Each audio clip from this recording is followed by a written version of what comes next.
Today, we become legends. So with Season 8 approaching at breakneck speed and a new Conquest map confirmed to be coming, I thought I'd discuss a few things I want to see added, removed, or otherwise changed from the current map. We're pretty likely to get official information coming from Hi-Rez anytime now, given Season 8 is set to launch in just over 5 weeks. I'll be covering all the important news relating to Season 8 as it drops, so if you want to stay up to date, then slam that sub button to the ground. But let's get started. This first one is simple, but something I really think needs changing for Season 8, and that is removing the duo side mid-harpy wall. This was added, I believe, at the start of Season 7, and I don't hate the idea of two separate small mid-camps that are relatively safe to collect for the mid laner between waves, but I do hate that I have to take a detour literally out to Gold Fury, like almost towards duo lane and back, just to get to the enemy's duo side mid entrance. It stifles aggressive play around the mid lane, especially for gods like Mercury and Nemesis that lack jumps. And it just makes rotations for the entire 3v3 core really awkward when operating on duo side. In my opinion, they should slash that wall and move the mid camp maybe a little further back on each side so that it's still quite safe for the mid laner, but doesn't have a literal wall blocking enemies from coming in. This might be an unpopular opinion, and I don't really know if mid laners themselves share this sentiment with me, but from my perspective, I really hate this wall. Next up, I want a neutral side camp in solo and potentially in duo as well.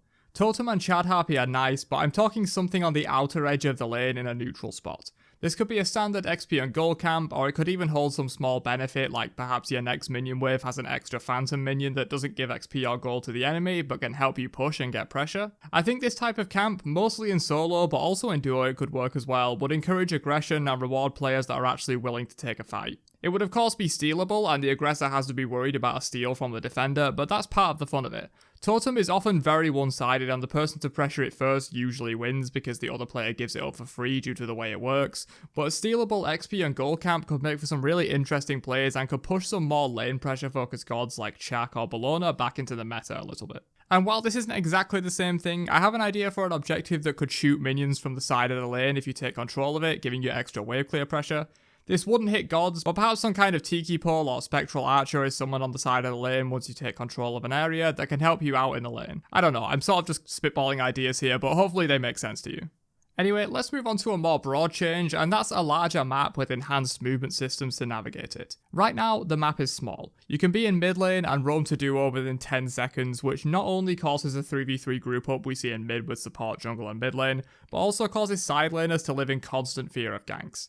Personally, I would like to see junglers jungle more and mid laners get more time to 1v1 the enemy mid. As it is right now, you get to 1v1 in mid for the first 2 waves, and once the jungler arrives from their speed to blue rotation, you never get to do so again. It just becomes a 2v2 and eventually a 3v3 when the support rotates.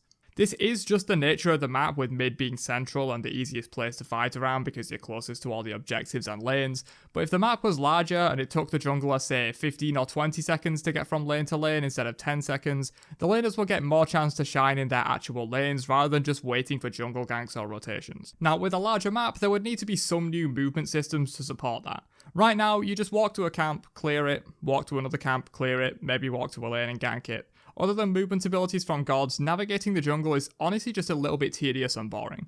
Adding ways to get around the jungle in a more exciting way, perhaps shifting terrain that sometimes blocks certain routes, or a way to get over walls that doesn't require an ability. I don't really have any specific ideas for these systems, but if a larger map becomes a reality, there needs to be some better way around it than just walking, in my opinion.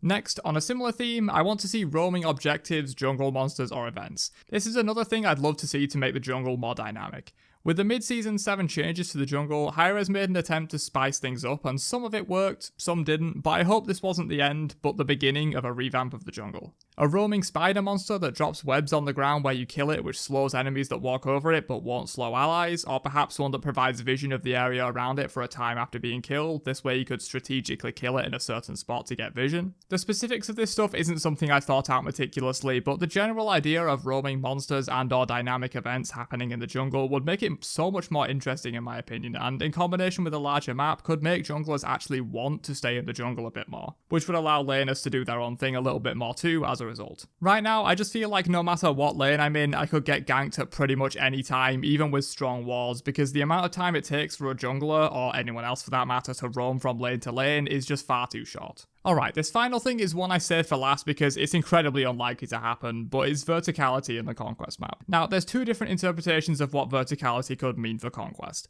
The first is verticality through gameplay, different levels of height that are playable and require jumps or whatever to reach, certain ground target abilities won't hit the lower terrain, etc. The second is verticality through visuals, hilly terrain that you can walk up and down but that won't impact gameplay at all. I'm in the latter camp. I don't think verticality that impacts gameplay, besides the obvious stuff like knockups and banishes, should be in the game. But some visual verticality, similar to Paragon, could be awesome to add in my opinion. As I said though, this will almost never happen, both because I think Hi-Rez wouldn't want to make such a risky sweeping change, and also because it's technically very difficult to do given how Smite works right now. Ground targeted abilities work on flat surfaces. It would be very strange to see a Scylla throw a crush onto a hill and have it sort of float on one end and clip into the ground on the other end. They'd have to redesign a lot of the systems to make this work, and honestly I doubt it will be worth the effort for them overall, but I thought I'd include this one anyway since I really loved the verticality Paragon offered when I tried it all those years back. Oh, and one more thing I just thought of while I was recording this one. I just want to see a general reshuffling of jungle routes and camps. This one is a smaller thing, and another one that I think generally won't happen probably, given that we've had the same arrangement of camps and jungle pathing roughly for like the last 5 years or something. It seems like Hi-Rez don't want to shake up the core of the jungle to avoid alienating players that are used to the current map design, and that's a totally reasonable thing to do. But this is my list, and I want to see things shaken up personally. I'm definitely not the average Smite player though, and I assume Hi-Rez know what they're doing when it comes to catering to the largest portion of the player base that they can, and not to the extreme ends, which is probably where I lie. But that's 6 things I want to see added, removed, or changed for the Season 8 Conquest map. Let me know what you think of my suggestions down below, and if you have any other ideas for the new map, then drop them down there too. I'd love to hear what the average person thinks of the map and what should change. But that's it from me. Catch you guys in another video later on. Have a great day, and peace out, you nerds.